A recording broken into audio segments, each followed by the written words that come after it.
Well, a political showdown is looming in Poland today, with center-left Prime Minister Donald Tusk facing a vote of confidence in Parliament. Now, Tusk called the vote after the recent election of Conservative President Karol Nav-rot-ski. Now, while Tusk most likely has those numbers to keep his job, he's testing the support of his coalition partners and seeking momentum to continue his agenda. When Karol Nav-rot-ski took to the stage at party headquarters on election night, his victory was not yet secured, but he confidently declared his primary objective as president.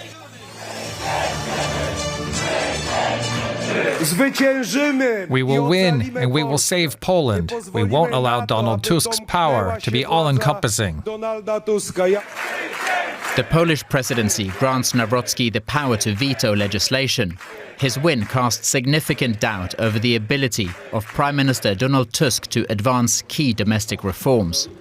That includes promises to restore the rule of law, legalizing same-sex marriage and easing strict abortion laws. When Tusk took power in 2023, the European Union unblocked billions of euros over his promise to restore judicial independence. The money was withheld by the EU under the previous nationalist conservative government due to concerns about the rule of law.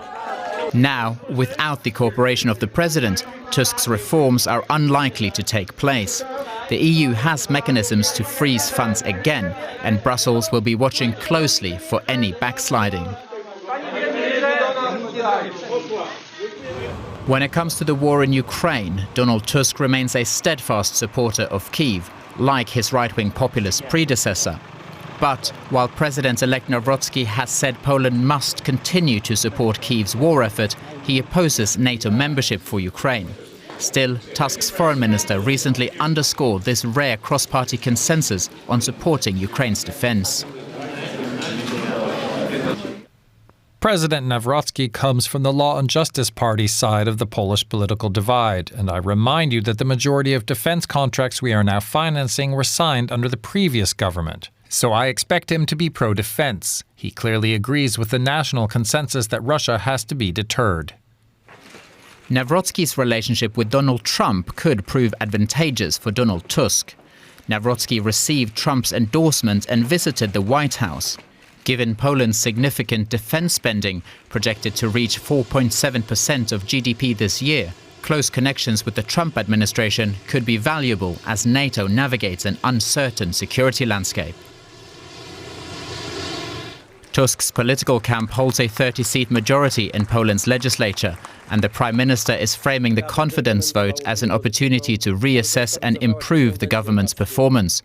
The outcome is pivotal for the government's future and its ability to govern effectively under a president from the opposing camp. I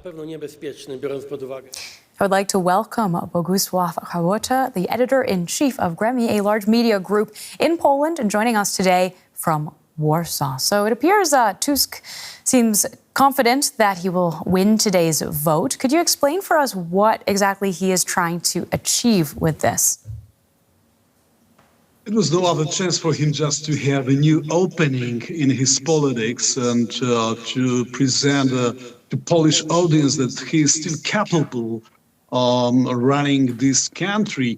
I see no questions about the arithmetics in Polish parliament. The coalition still has majority, and nothing questions this status quo. His morning speech was pretty interesting, very vigorous, vital. He presented himself not as a loser, but as a guy who is able to run politics in Poland next months and years. It was paradoxical, this his opposition. I mean, law and justice MPs were not present in the parliament. They ignored, they boycotted this speech.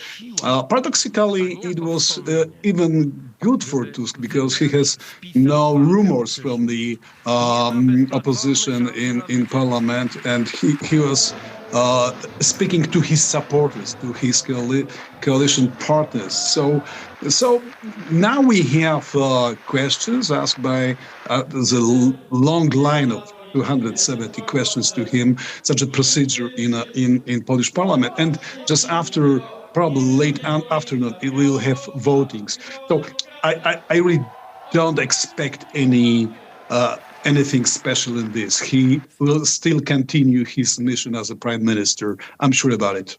Well, thank you very much for that preview. I do want to also ask you about the recently elected President Nav-rot-ski and how much of a thorn in the side of Tusk he could possibly be. I mean, we have the next parliamentary election scheduled to take place by late 2027. Do you think Nav-rot-ski will use his veto power to try and stymie Tusk's efforts at reform? For sure, there's still no question about that. But let me clear that he is a newcomer in politics. We have a limited knowledge about his real agenda. He was telling a lot in a campaign, but to be sure, he's still a big question mark in Polish politics. So probably he will veto a majority of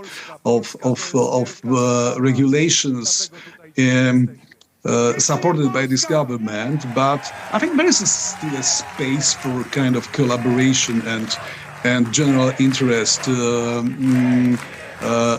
political steps.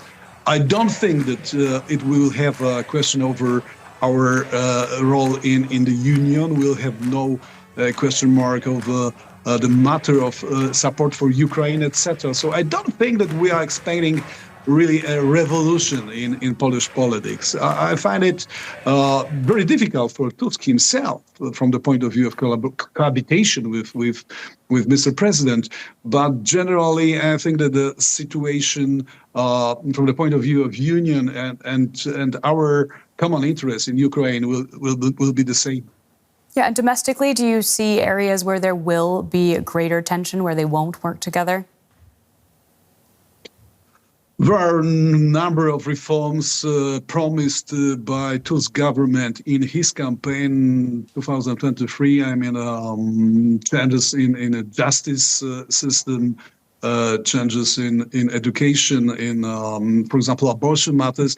And definitely Mr. Nav-rot-ski will not collaborate with this government in these issues. So he represents right side, and I expect that the Polish politics will go a bit right as a whole, probably next 5 years under the presidency of Mr. Nav-rot-ski.